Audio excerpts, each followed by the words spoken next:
Have you ever had to end a friendship to save a romantic relationship? And have you ever had to end a romantic relationship to save a friendship? I would go with the second. I know the phrase bros before hoes. You've had these people with you growing through. They know who you are. And if somebody would have ill will against the people that you grew up with, then who are they really going to be in your life?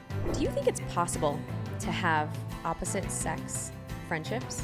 Ever since you got with your partner, did you think that you needed to avoid all opposite sex friendships for fear that your partner wouldn't understand? If that's ever crossed your mind, I have the episode for you. Today, I'm bringing my two brother besties onto the brave table. My dear bestie, broski, Himanshu Jocker, and my brother, Erwin B. Valencia. We dig into the importance of having opposite sex friendships, how to cultivate them, how they can actually enrich your current romantic relationships. When I'm showing up for any of my friends, I'm genuinely in love. I love them, but I'm not in love with them. But I also want to make sure there's a boundary which is in my head in terms of how that energy I want to give.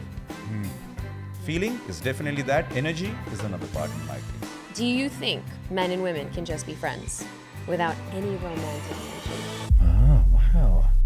Hey loves, do me a quick favor and hit the subscribe or follow button wherever you are tuning into this. It helps grow the show more than you know. Thank you so much again and enjoy. Lately, what I'm seeing on the interwebs with the Gen Zers is that people can't have opposite sex relationships or friendships. So let's start there. What are your thoughts? Do you think men and women can just be friends without any romantic tension? You being a living example, a greatest testimony of that. I share such a deep bond with you. And I also feel like there's just not one soulmate in your life. You know, there are many soulmates, all right? And that's the connect I feel with my friends. And you have a lot of girlfriends. Say what again? You have a lot of girlfriends. I do, yeah. I mean, friends who are girls, yeah. Yes. Can you clarify that? Yeah. Before we get deeper into that semantic. In a minute, yeah. But no, I mean, regardless of the gender, it's another human who you have a deep connection with. And I feel like personally, you know, all of these other filters have been put by the people around. So nonetheless, coming to the point, 100%, 1000% that you can have, and I do have it. I mean, I can speak on my behalf, but I know he does too. Yeah, I mean, yes. I mean, definitely for sure, yes. You know, undoubtedly. And I think it really depends on the role that you play in that person's life. And I think that's where the understanding of what that relationship is. And I think the challenge with the younger generation nowadays, they don't see where their role is. They just see what's in their face right away because of the time they don't spend to get to know that person where they would fit in their life. And I think for me, as I've gone through the years of the many female friendships I've had, I think the role that I've played most often is either a mentor, or B, an older brother, a kuya, as we say in Filipino. But also besides that, just having a friend that can give you feedback from maybe your own challenges as it relates to another female. That's always been something I've depended on. I mean, my best friends in high school were women. And yes, I had my guys, but when it came to real conversation, sometimes my guys would always bring this masculine energy up, like, yo, bro, no, that ain't working, or whatever. But rather getting a true answer by deep diving. And I think for me, I've always gotten that from women more than I have with men. And so this is a great segue, because what do you think that you find in your female friendships that you can't have, and I'm talking platonic female friendships, that you can't have in your male friendships? Because I know sometimes you'll call me and you won't call Ajit, and you'll tell me stuff that you won't tell Ajit. So that must be so interesting. You're like, wait, Himanshu's calling you? He's not calling me? Like, babe, don't worry, I got this. Or Himanshu and I will talk for hours, and I'm just like, what are you guys talking about? I mean, for me, it's the emotional growth that I've experienced through my female friends. That's been leaps and bounds. I talk about care and love, or love and care, like the care element part of it, the kindness part of it, like the nuances of going to the detail part of it, to understanding the unspoken part of it. Those are few of the things that I'm just mentioning right now, but 100% that has come through my friendship, through my, through my female friends for that matter. And that's something that has benefited me to then tap into, actually made my bond with my buddies even stronger. Because that's something that, with bros, we might lack that a little bit, right? I mean, we will talk about, because we all want to put up a brave front. We're going to go fight it out. We're going to do brave it of front. Yeah. On the brave table. On the brave table. So yeah, that's something that I think I personally have emotionally learned a lot and benefited a lot from those friendships. Yeah. I mean, it's true what they say, and obviously science has proven that women mature faster than men do. And I think as you grow up, especially during your teen years, if you are yourself confident enough with who you are, being able to be a little bit more vulnerable to women has been easier for me growing up compared to men, because men will still have that sense, maybe that boyishness when you're a teenager of, like he said, it's like showing up differently, peacocking in a different way, rather than just having like serious conversations. Yes, I think when men bond with men in a more safe space and there's a true understanding, that really is a different kind of bond. But especially when it comes to things like romance, I think I've always find more confidence in being able to ask these deeper questions to my female friends, because they can give me a side that my guys won't be able to give me. It's something that it's inherently on the opposite sex that I am interested in. So they'll give me better insights in a sense of what women want, rather than assuming what women want, because my guys aren't women. So I think that's how, for me, has always been, in a sense, a difference maker. Yeah. Yeah, and I also feel that with the male relationships, there is at least from the female perspective, I feel like I've gone to you both while both of you have feminine and masculine tendencies. We're going to get into toxic masculinity in a minute, but I think that it has been a safe place. And I don't know, this is up for debate and discussion. Do you think that you feel more feminine when you're having those conversations with other feminine energies? Or does it fully change if you're talking to a masculine woman as well? That's a good question. I don't know. I mean, I know sometimes I could be more in my masculine, especially when I'm commanding, doing, screaming.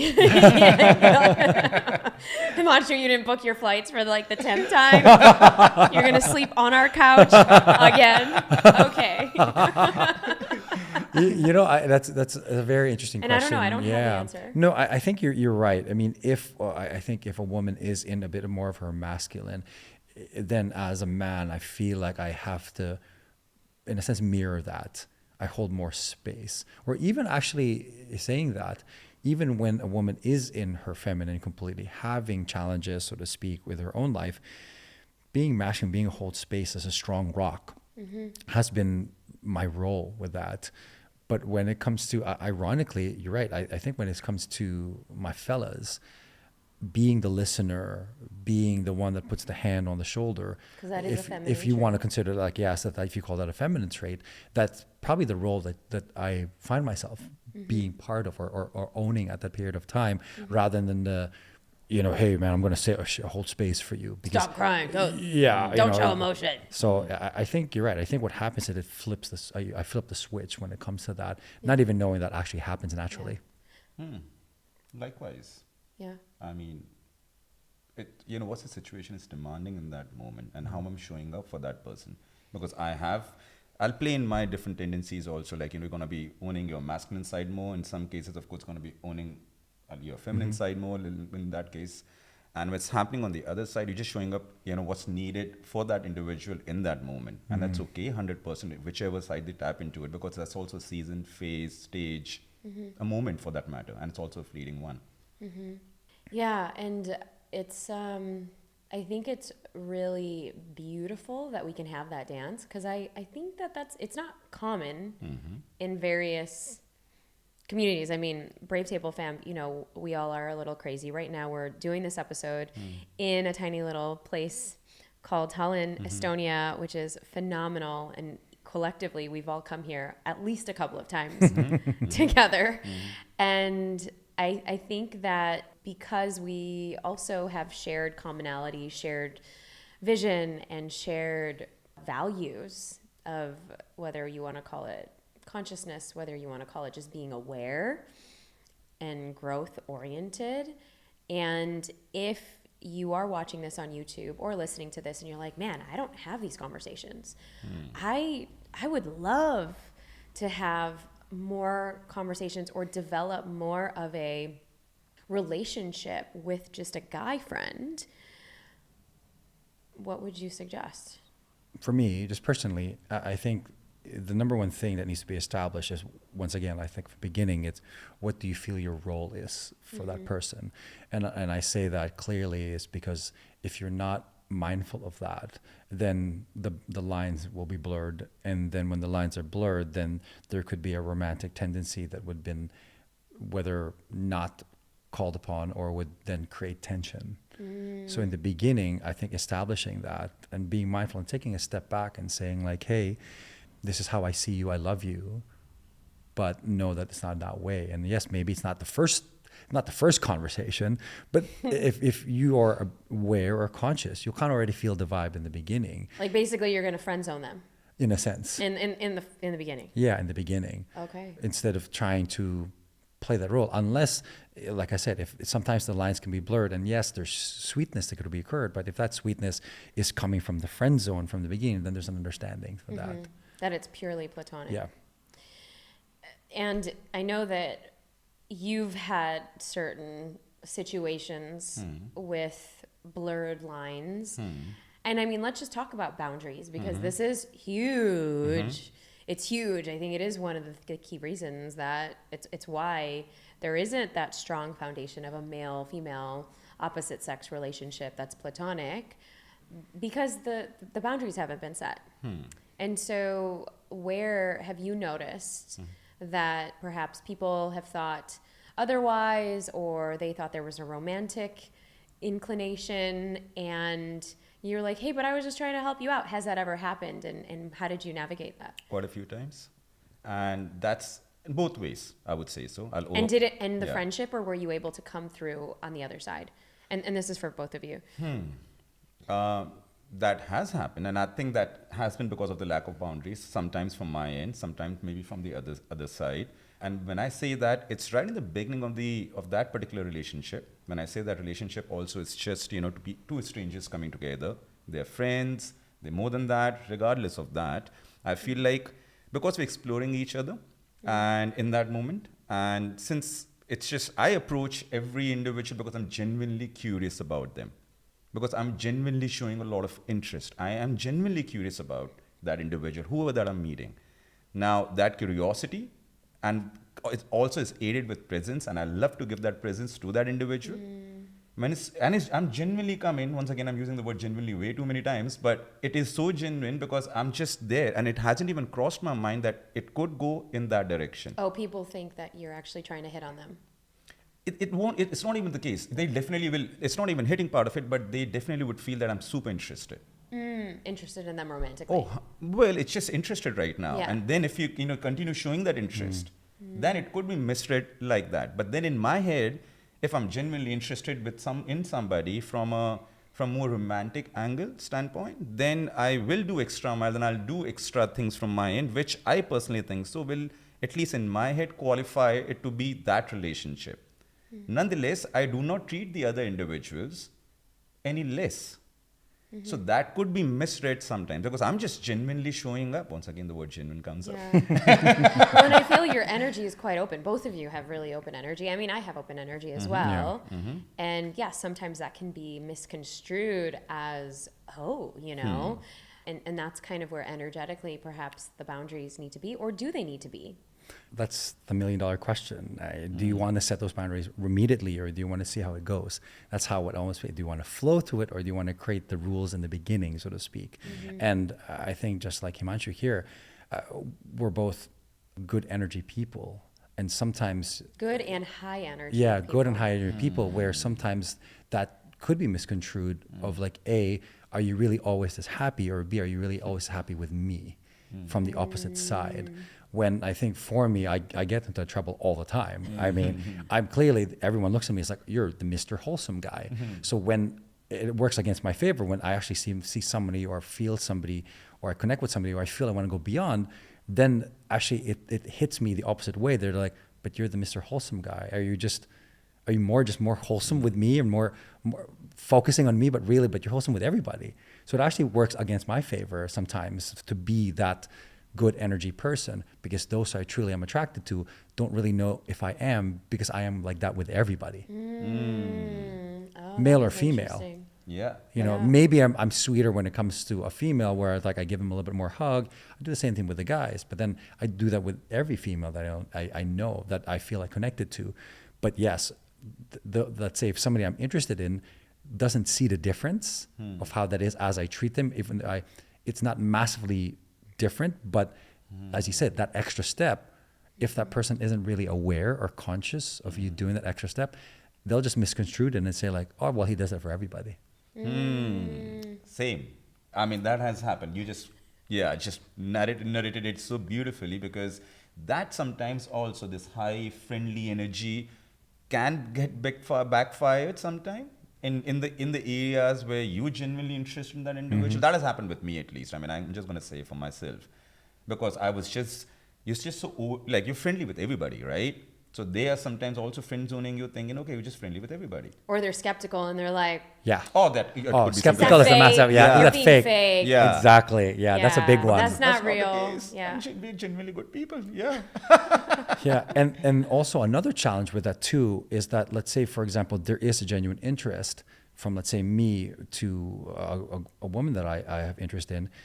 The challenging part there is that the energy that I give out is so magnetic and magnificent that then once you set that boundary and say like, hey, I'm actually just not friends, I'm interested in you, then oftentimes what I've gotten is like they don't know what to do. Should they pull back or not? Because they don't want to lose that energy that you bring and go away, especially if you say, hey, I get we just want to be friends, and they're like, but then if you say I just want to be friends, then you're not going to give me more of that energy that you give. I'm just going to feel like I'm like everybody else. Yeah. Oh, like special attention. Yeah. The special attention. Yeah. So that is also a backfiring situation that occurs. Oh, that's A lot. interesting. You know. So, because currently right now, you both are single. Ready to mingle. You can DM them both. At. Slide into my DMs, please. I'll talk to you like this. Well, and so my two single brothers, who are quite fabulous, and me, married, mom of two, you obviously have a relationship with my partner as well in many ways, and this question of open energy and boundaries, because I think Ajit and I, obviously, we all come from the same kind of vision and way that we all live our lives, is that yes, we are open, but we actually know we're anchored in ourselves, that while we're open, I'm not giving you sexual energy. Yep. This is a pure, fun energy. And fun, when I'm saying fun, I mean, you guys can describe and define what your kind of fun is like. I think for me, it's just that childlike playfulness. It's that playfulness, awe, energy of joy and love. And I know that that's how Ajit is as well. And I think it's hard when others who are not kind of vibing on the same kind of Level. values Yeah. and ethos and belief systems that we are, it can be misconstrued as, oh, do you have an open relationship? Or, oh, what's the deeper meaning behind that? Like, is there a deeper meaning? Yeah. So have you experienced this with others and who are also in like strong relationships, like-minded relationships, or even not like-minded? And what has that been to navigate? For me, I've always said that the higher we go on the mountain, the lonelier it gets. And I say that because the group of friends that understand you the most and understand the vibe that's currently happening, the higher in consciousness you go or higher in awareness you go, that becomes smaller and smaller. You almost have to a point that you have to look at the other mountain to see what's in the other mountain of other people that are doing this, because it does get misconstrued. And I think the biggest challenge for anyone in the same group or vibe or crew, so to speak, is that how do you, in a sense, maybe switch your brain up to be a little bit more empathic to those who don't share that same values or like-mindedness at this current moment. And I say this because I have some dear friends who I grew up in the Philippines with, that obviously till this day we're still close friends. Every time I go home to the Philippines, we always have dinners and stuff, but there's certain things that I can't talk to them about. There's certain acts and ways or the relationships I have, as I describe them, aren't as I guess graphic as you like to say, because they'll be like, oh wow, you're kind of like you go in those directions, or you try to do, you're like that. And I was like, no. I like to explore things now a little bit more, but I'm also more mature. So, but we've grown up together, but because some of them haven't quote unquote grown up as much as I have, then I have to be more empathic to where they are rather than trying to impose my new thoughts to them. Yeah. Yes, that's really big. That's really big. I was just thinking when you were just asking this question, actually, a lot of my friends, who I'm really good friends with now, actually, I became friends with the girls first. And then I ended up actually knowing, the significant other half, the partner, life partner. And then, we hit off really, really, really well. Yeah. And in some cases, that friendship even grew stronger and even more bolder and bigger for that matter. So that was just one of the thoughts that was coming to me. And the reason it was coming to me is also because every single time I am, meeting these friends of mine, in my head, I've already placed them in a certain bucket, section, area, domain, which is where they are super, super safe and comfortable with me. Because that is a vibe and energy is not even going out to them. Yeah. And that's why when they come together, it's always been in a state of flow. It's always there. It's just comfortable for everybody to be around. So boundaries are there, and I've set those boundaries in my own head. And this is never, ever going to happen. Like, rather, I'll show up for them if anybody else is coming and doing it. Like, I'm part of the crew now. Somebody comes and does anything to you, says anything to you, Ajit is there or not, I'm there. Yeah. So that's how I'm kind of it's always there in my head at least. Yeah. And that's why this energy also then, that's the vibe energy you also give out. So they feel comfortable, they're there. And so boundaries I put it in my own head actually. I probably, no, I think, no, I agree with that. I do the same thing. So as I meet somebody new, and immediately we connect, and in a sense, in my head, I'm already saying, okay, this person is going to be a little sister to me. This person, I actually have actual categories.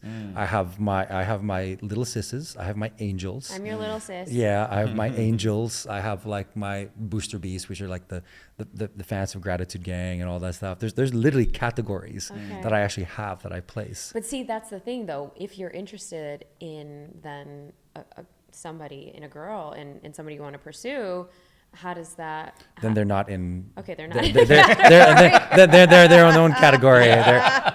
They're the potentials. The potentials. The potentials. Okay.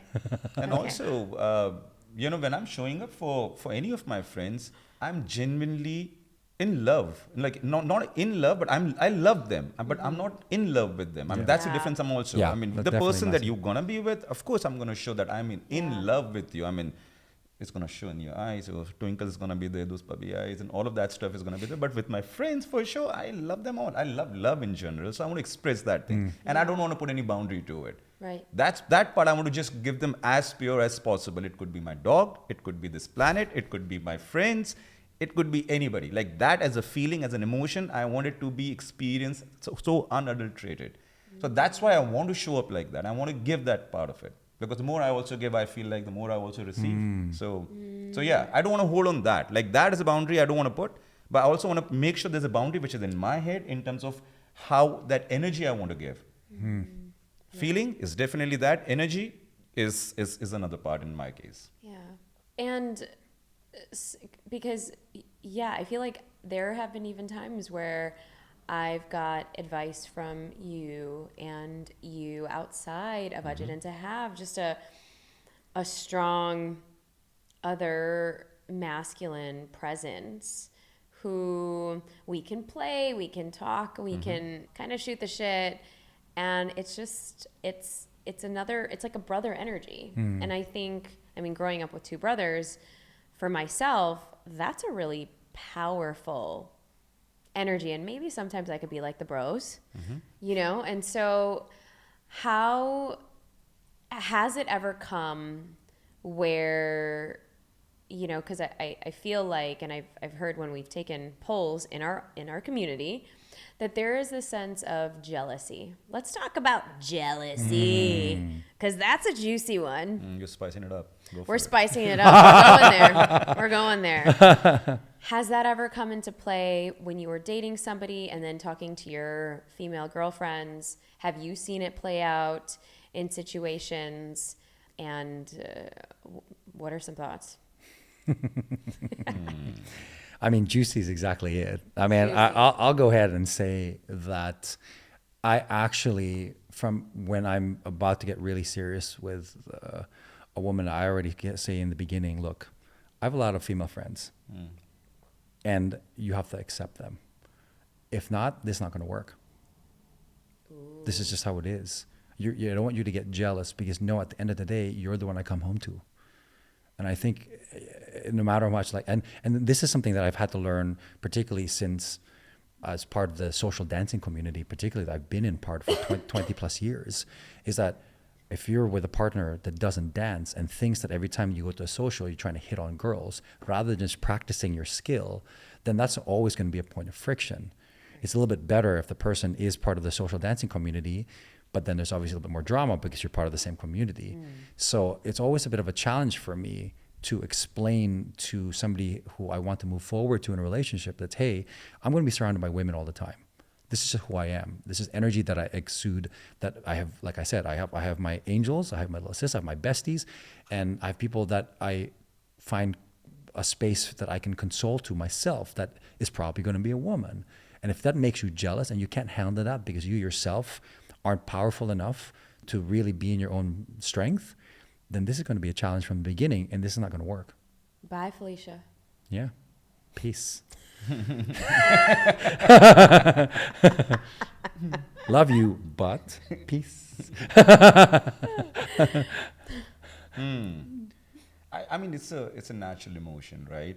It will be there because it's a byproduct of something else that was there first, which is love, which is care. That's why I feel like this is the other side of the coin, and it's gonna be there. So it needs to be addressed in a way where I'm literally right in the beginning. I'm telling you, you mean the world to me. You're the one I'm gonna come back to home every single night. Rather, I want to instill that trust and faith so nicely and anchored, so grounded like into it that you don't even have to worry about it.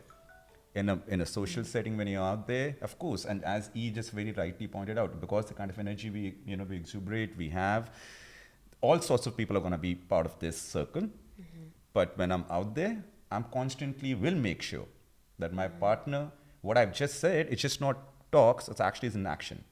Even if I'm talking to somebody, I will make sure that I'm going to look around and look for that quick eye contact and just pass that smile. I want to be, if I'm flirting with anybody, it's with my partner. With everybody else, love is still being given. Yeah. But with you, I'm flirting throughout. So there's a distinction, flirting with others. I mean, flirting with your partner, but the energy, the frequency of love, you're still going to be exuding. Yeah. And what if that makes her feel unsafe? Me or her? Her. And that's exactly why. I mean, it's the acts. This is where I come from. So it's, for me, one of the, my love language is also acts of service. So I'm going to show it in action. I will, even if I'm talking to 100 other people, I'll make sure that, your drink is taken care of. Even if I'm walking around, I'm just, that sudden kiss on the peck is going to come from behind. That's me, actually. So I will just not say it. I will rather make sure that's put into action so she knows that my man is around me and my man is with me, period. With everybody else, he's showing love, which is something that, I love to learn from my other female friends, the love, the nature, nurturing, the taking care of the relationships part of it. This is exactly what we have learned in that moment. And that's exactly what I'm doing over there. So I'm actually giving the credit back to you. This is how you have made me a better person, a stronger person in myself. And thanks to you. And that little act of thank you in terms of giving that hug, giving that kiss, making sure you're taken care of, that's always going to be there. That's how I like to do it. So I want to make sure that she's never, ever, that's the last thing. That's not even a thing that she's been considered upon.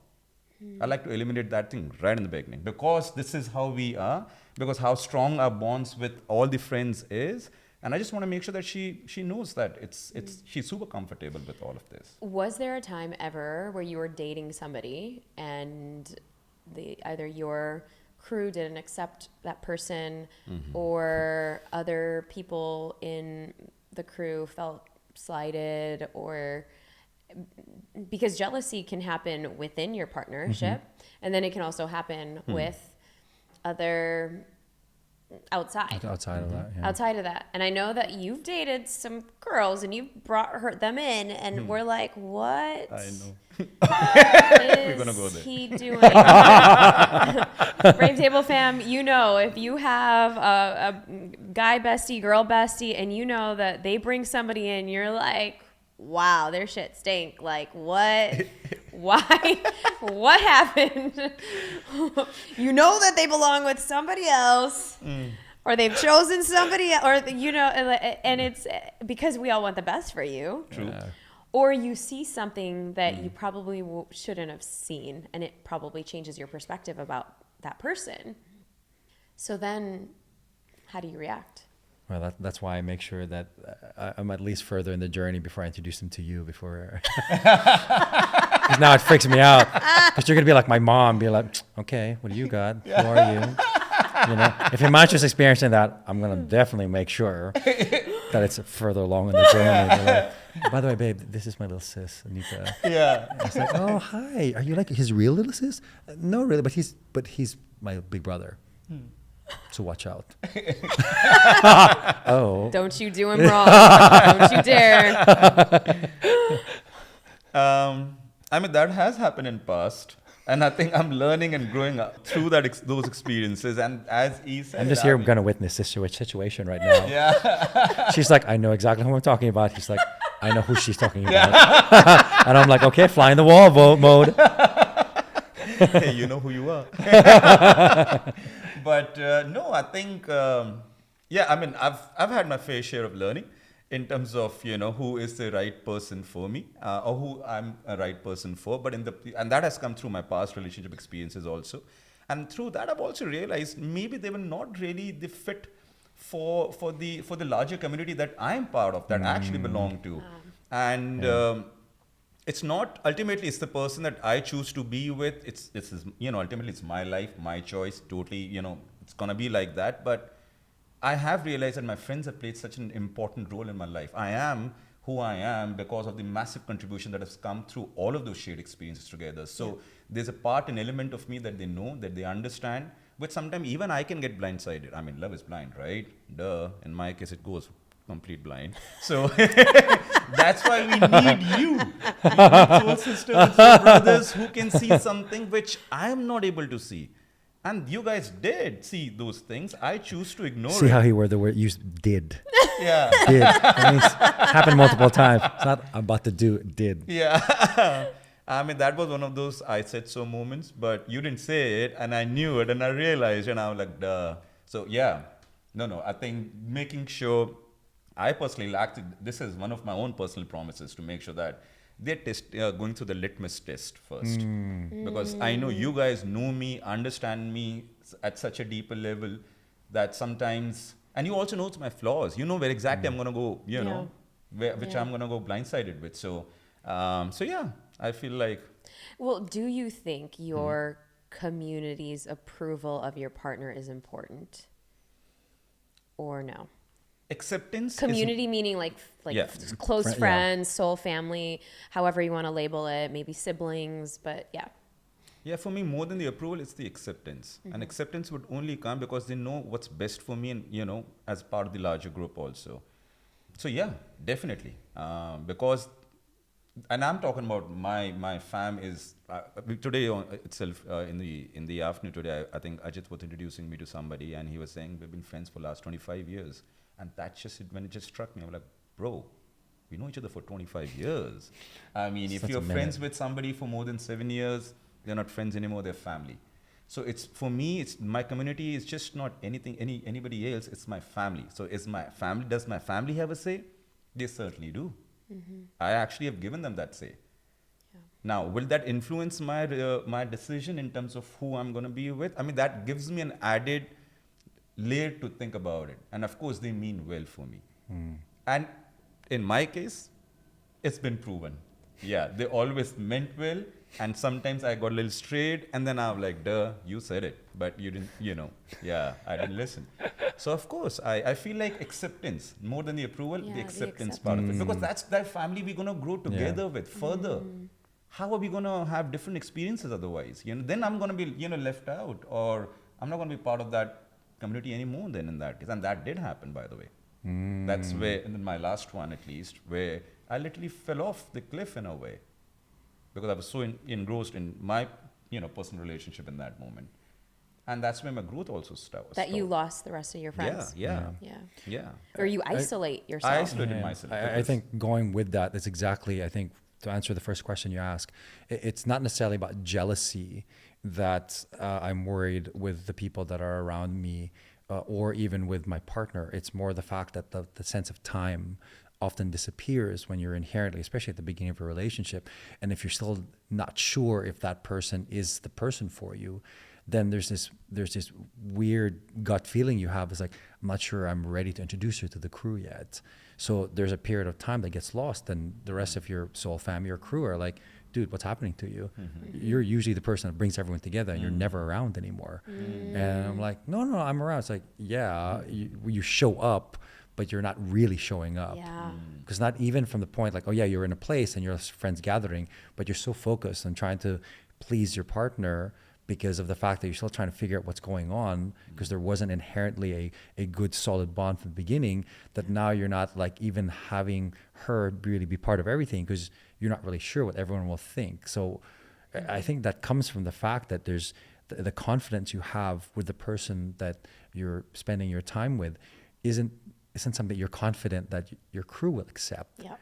So it's coming up to him it's about acceptance, but also I think inherently it's in us that we pull away because we're not sure for ourselves if this person is actually good for us. Ooh, that's good. So that what happens is that, well, if this is not going to work eventually, then why will I then introduce them to my people? Because I could totally see if you were to do that, I'd be like, oh man, what the heck? Like he's choosing that person over everybody else. Like we're his like ride or die. Like we'd want to get to know her too, or that person too.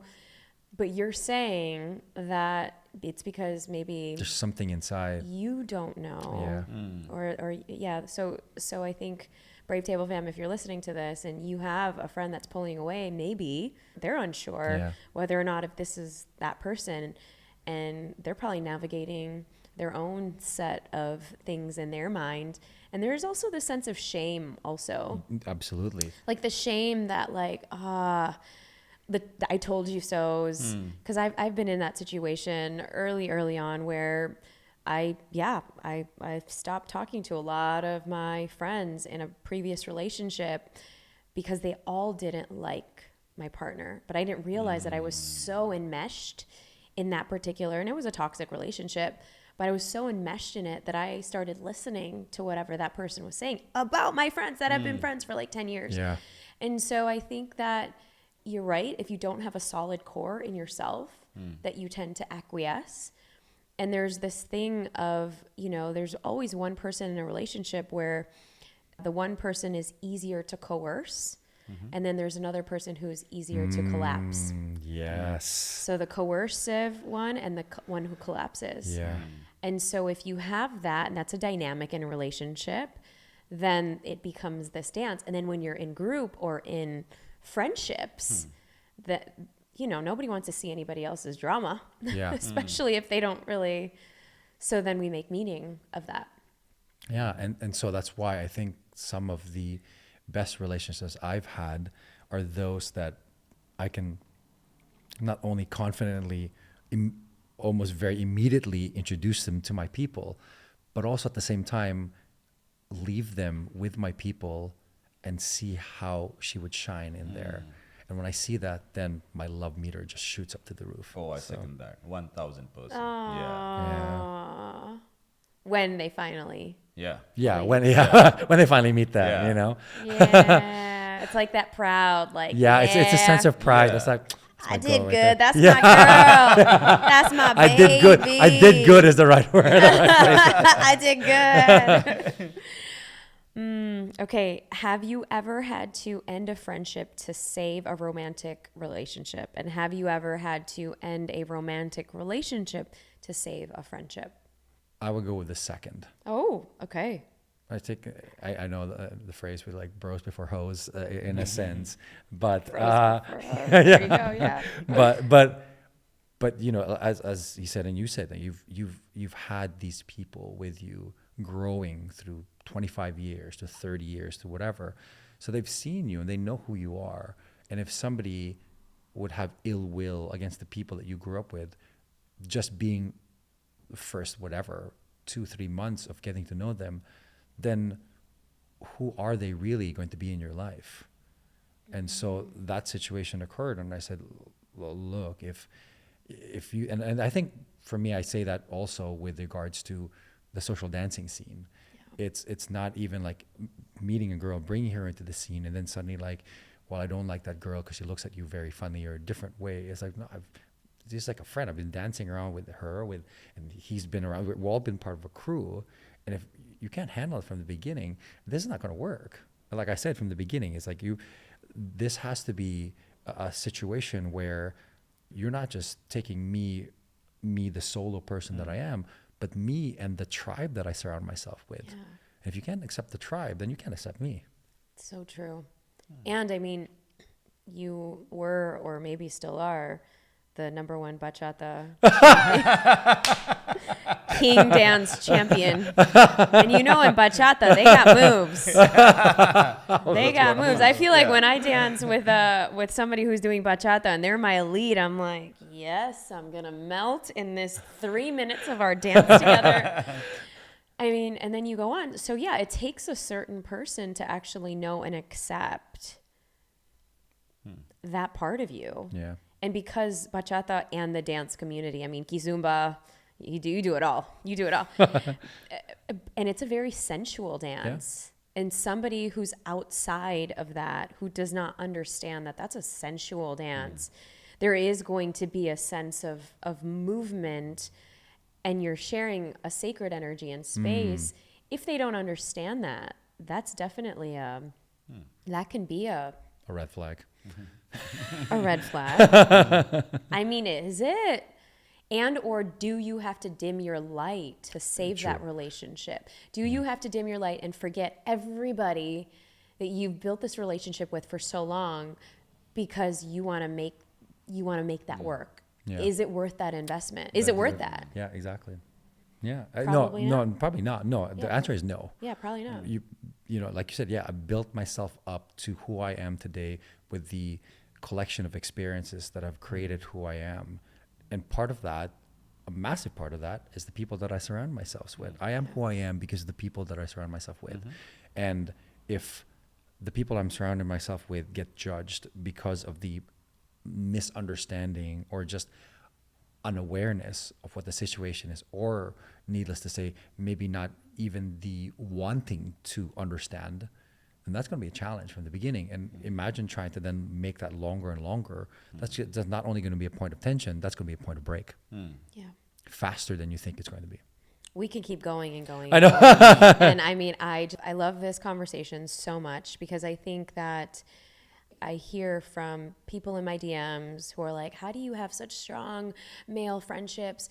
Oh, doesn't your husband get jealous? And it's like, wow, because that's not the norm. right? It's not the norm because either A, you haven't had those conversations in your relationship, in your core romantic partner relationship, and or you haven't had those boundaries or discussions with the opposite sex folks in your life that you want to have those deeper, meaningful relationships with. And fam, this is the brave table.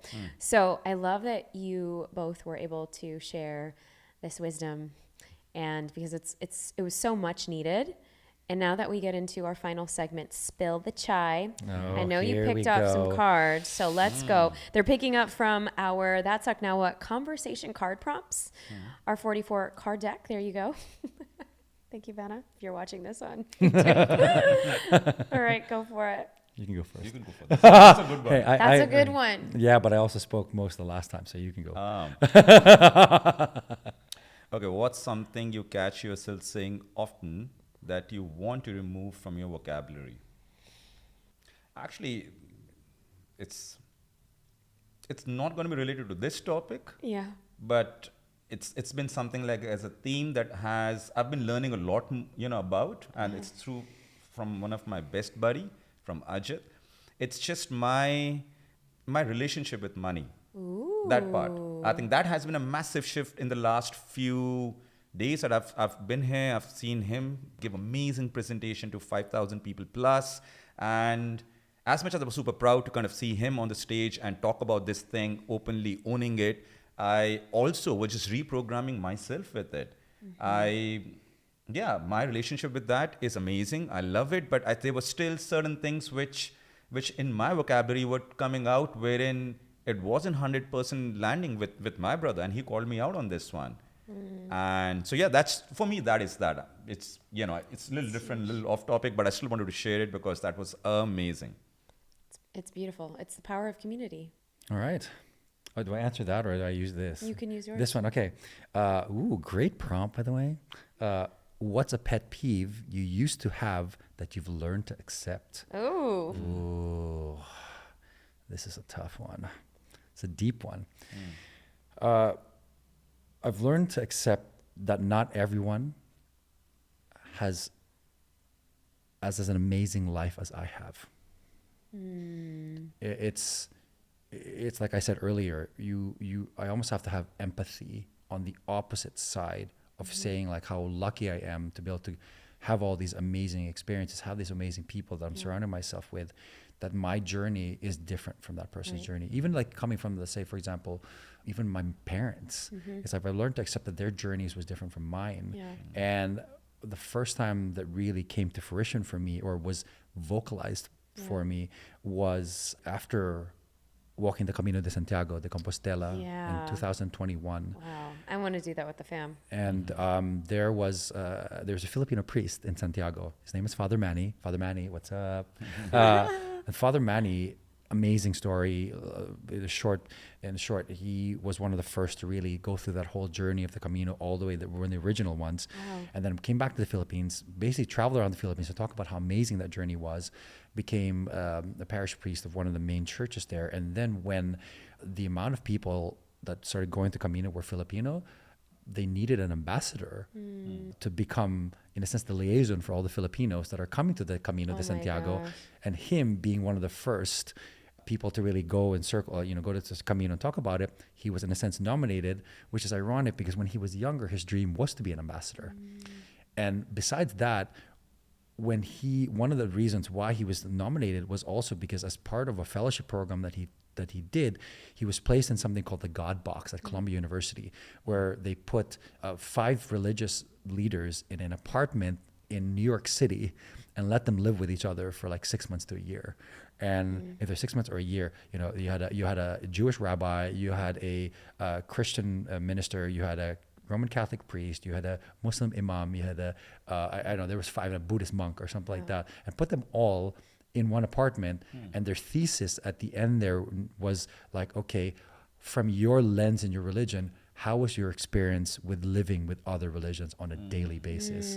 That's huge. And so his heart, he's a guy that, yes, he's a Catholic priest, but he meditates in the morning, Buddhist style. He loves his bagels and, all that stuff. So he's an amazing character in my life because when we sat down after my Camino, I said, I said, Father Manny, you have such an amazing backstory. Did you share that backstory to my mom when she was here, when she went to her Camino? She goes, Erwin, you got to understand, your mother's journey is different from your journey. Your mother's Camino was different from your Camino. You chose paths on the Camino that were your own. She chose her path on her own. So you can't tell her what she needs to change in her journey because she already did it. Yeah. So for you, even though she might not always accept what the journey you've taken, she has to know that it's something you took yourself and it's a choice that you made yourself.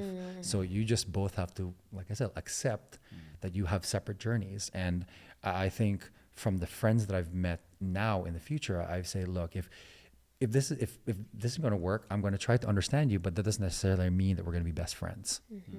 Yeah. And that's kind of pretty much how that was a pet peeve for me before. It's like, hey, how come you're not as enlightened? Or, you should come join this thing or do this thing. But now I'm like, hey, if it's not your thing, it's all good. Yeah. It's my thing. So. Love it, man. Love it. And we always end with a question. Spicy? One word that describes this season of life. Blooming. Blooming. I love that. Oh, wow. Alrighty. This season of life, greatness. Bring it. Bring it. Wow, where can everybody get a load of you and follow you for more, all of the amazing things? Oh, me. On socials at Erwin B Valencia, ERWIN B VALENCAA, but also please support Gratitude Gang, nonprofit foundation that helps mental health for the kids in the indigenous and island communities in the Philippines. Gratitudegang.org. It's himi.jocker, HIMI.JAKHAR on Insta. There you go. All right. This was amazing, enlightened. I'm so honored and just grateful to have you both in my life as brothers, as humans that I love and adore so much, and I cherish this conversation, and I think it's going to be really impactful for so many people. So thanks for being here, and thanks so much for tuning in. Until next time on The Brave Table. Wow! Oh my gosh, we're on the other side!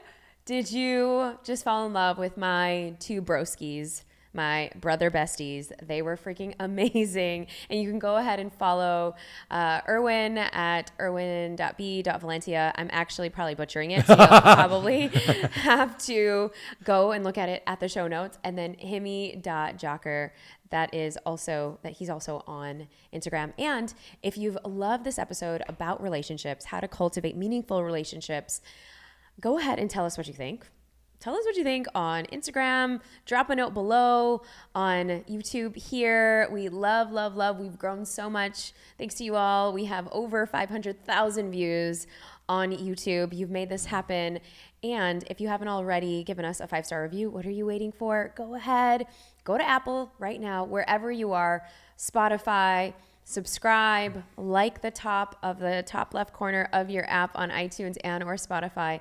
And if you haven't already, we would love a 5-star review. You can go ahead, scroll all the way down to Apple iTunes and hit 5 stars. And when you screenshot that review, we will go ahead and give you a free gift. So all you have to do is send it to support@globalgrit.co. That's support@globalgrit.co.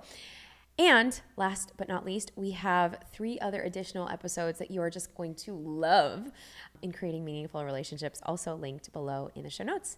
I will see you next time. Don't forget to be just a little bit more brave.